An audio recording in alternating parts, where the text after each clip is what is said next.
আলুর খাস্তা কচুরি বানানো খুবই সহজ, খুবই কম উপকরণ দিয়ে। যদি থাকে একটা আলু আর 1 কাপ ময়দা, তাহলেই কিন্তু কচুরিগুলো বানানো যায়। বিকেলের চা বা সসের সঙ্গে কিন্তু বেশ লাগবে। নমস্কার বন্ধুরা, কাজল ভিলেজ কিচেনে সকলকে স্বাগত জানাই। রোজকার মতো আজও রান্নাঘরে চলে এলাম। আজকের রেসিপি প্রথম থেকে লাস্ট পর্যন্ত দেখতে থাকুন। তার জন্য একটা কড়া গরম বসিয়ে দিয়েছি, দিয়ে দেব সাদা তেল। তো দিয়ে দিলাম 4 চামচে 3 চামচের মতো সাদা তেল। তেলটা কিন্তু বেশ গরম হয়ে গেছে। দিয়ে দেবো এখানে গোটা জিরে ফোড়নের জন্য। যদি মনে হয় তোমরা কিন্তু এখানে 5 ফোড়নও দিতে পারো ফোড়নের জন্য। এবারে ফোড়নটাকে একটু হালকা ভেজে নেব। খুব ভালোভাবে ভাজা হয়ে গেছে। এখানে ফোড়নের জন্য দিয়ে দেবো আমি আরও হাফ চামচ নিয়েছি গ্রেট করে নেওয়া আদা। আদাটাকে দিয়ে একটু ভেজে নেব। খুব ভালো করে আদাটাকেও ফোড়নের সঙ্গে ভেজে নিলাম। এখানে একটা পেঁয়াজ আর একটা কাঁচা লঙ্কা আমি এইভাবে টুকরো করে কেটে নিয়েছি, দিয়ে দেবো। খুব ভালো করে একটু ভেজে নেব। এখানে পেঁয়াজটাও দিয়ে আমি হালকা করে একটু ভেজে নিয়েছি, যাতে করে কাঁচা গন্ধটা চলে যায়। আগে থেকে এখানে আলু একটা কেটে রেখেছি, খুব বড় সাইজের 2টো আলু নিয়েছি। আলুটাকে কেটে ধুয়ে ভালো করে পরিষ্কার করে এইভাবে আমি কেটে নিয়েছি। ঠিক যেরকম পোস্ত আলু কেটে থাকি আমরা, সেরকমই কেটে নিয়েছি। দিয়ে দেবো এবারে কেটে রাখা আলুগুলো। সমস্ত আলুটাই দিয়ে দিলাম। তোমরা চাইলে কিন্তু এখানে কম বেশি আলু ব্যবহার করতে পারো। দিয়ে এবার সমস্ত উপকরণগুলো একটু আগে মিশিয়ে নেব। দিয়ে খুব ভালো করে আমি মিশিয়ে নিলাম। এবারে এখানে দিয়ে দেবো আমি স্বাদ মতো লবণ বা মাপ মতো লবণ। লবণটা এখন দিলে আলুগুলো কিন্তু সিদ্ধ হয়ে যাবে আর আলু থেকে জল ছাড়তেও শুরু করবে। দিয়ে দিলাম আমি স্বাদ মতো লবণ আর দেবো একটু হলুদ গুঁড়ো। এখন আমি অল্প করে একটু হলুদ গুঁড়ো দিয়ে দিলাম। দিয়ে সমস্ত উপকরণগুলোকে আগে একটু মিশিয়ে নেব।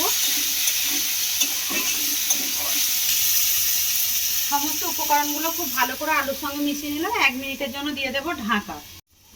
1 মিনিট পর ঢাকাটা খুললাম। এদিকে আলুগুলো বেশ কিন্তু তেলের সঙ্গে একদম ভাজা ভাজা একটু হয়ে গেছে। এবারে এর মধ্যে দিয়ে দেবো অল্প একটু জল, আর এই সময় একটু গ্যাসটাকে আস্তে রাখবো। দিয়ে দিলাম 3 চামচের মতো জল।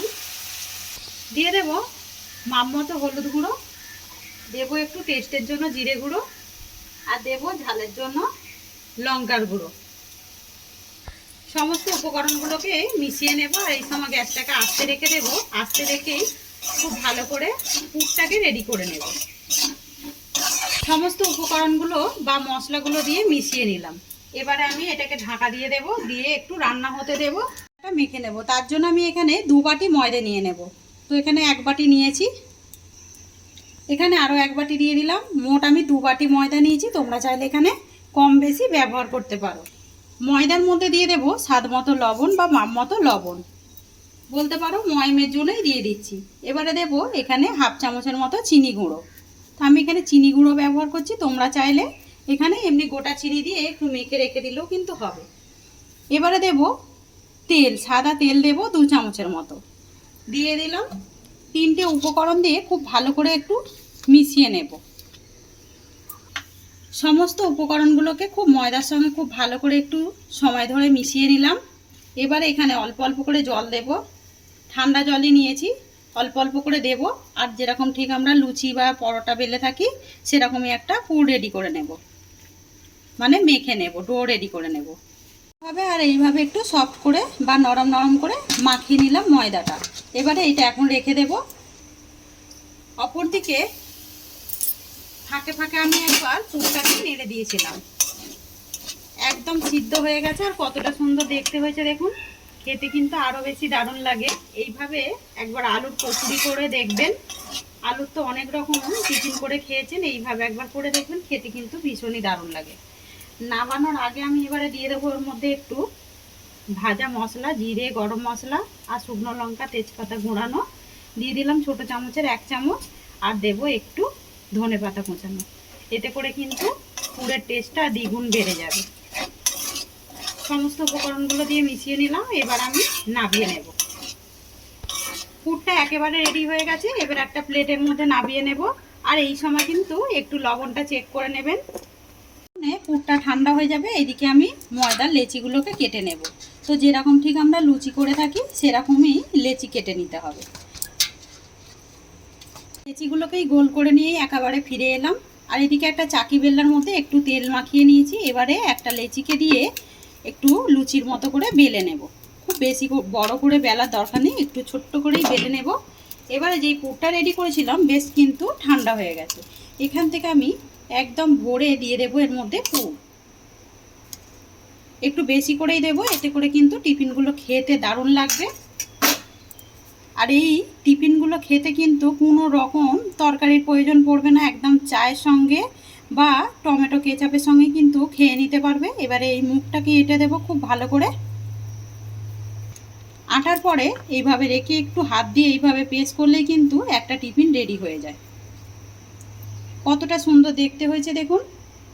এইভাবেই সমস্ত টিফিনগুলোকেই আমি রেডি করে নেব। এখানে একদম আলু পুরিগুলো বেলে নিয়েছি বা রেডি করে নিয়েছি।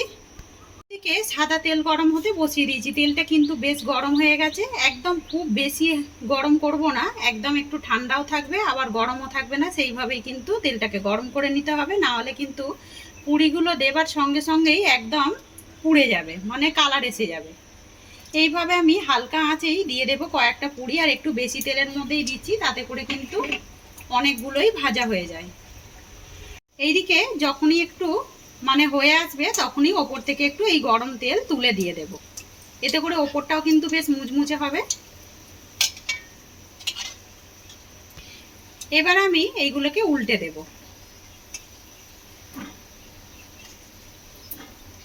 আর যেই দিকটা ঠিক মুড়েছিলাম সেই দিকটাই তেলের নিচের দিকে দেবে, তাহলে কিন্তু খুব সহজেই খুলে যাবে না আর এমনিতেও ফুলবে না।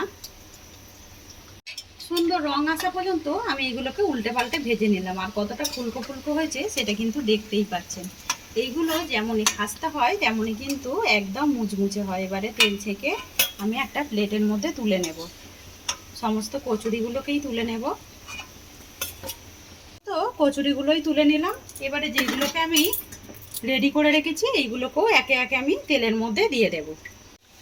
একসঙ্গেই অনেকগুলোই দিয়ে দিয়েছি। আগের বারে দিয়েছিলাম 3টে, এবারে কিন্তু 4টে দিয়ে দিয়েছি। আবারও আমি গ্যাসটাকে আস্তে করে দিয়েছি। তেলটা কিন্তু প্রচণ্ড গরম হয়ে গেছে। সবগুলোই ভেজে নিয়ে ফিরে আসছি।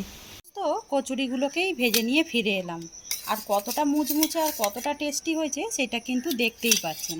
কতটা কম সময়ের মধ্যে আমরা কিন্তু এরকম একটা টিফিন রেডি করে নিতে পারি খুব চটজলদি। সমস্ত আলু পুরিগুলোকেই রেডি করে নিয়ে ফিরে এলাম। এবারে একটা ভেঙে দেখানোর পালা যে কীরকম হয়েছে। একদম পুড়ে ঠাসা দেখুন। টিফিনটা খেতে কিন্তু ভীষণই মজাদার হয়। আজকে টিফিনের রেসিপি আপনাদের কীরকম লাগলো অতি অবশ্যই কমেন্ট করে জানাবেন। যদি ভালো লেগে থাকে একটা লাইক করে দিয়ে এইভাবে আমার পাশে থাকবেন, আমাকে সাপোর্ট করবেন। আমার এরকম নিত্য নতুন রান্নার জন্য পাশে থাকা বেল আইকনটি প্রেস করবেন। সবাই ভালো থাকবেন, সুস্থ থাকবেন। ধন্যবাদ। আবারও কোনো নতুন রেসিপি নিয়ে ফিরে আসবো। আজকের মতো এই পর্যন্ত।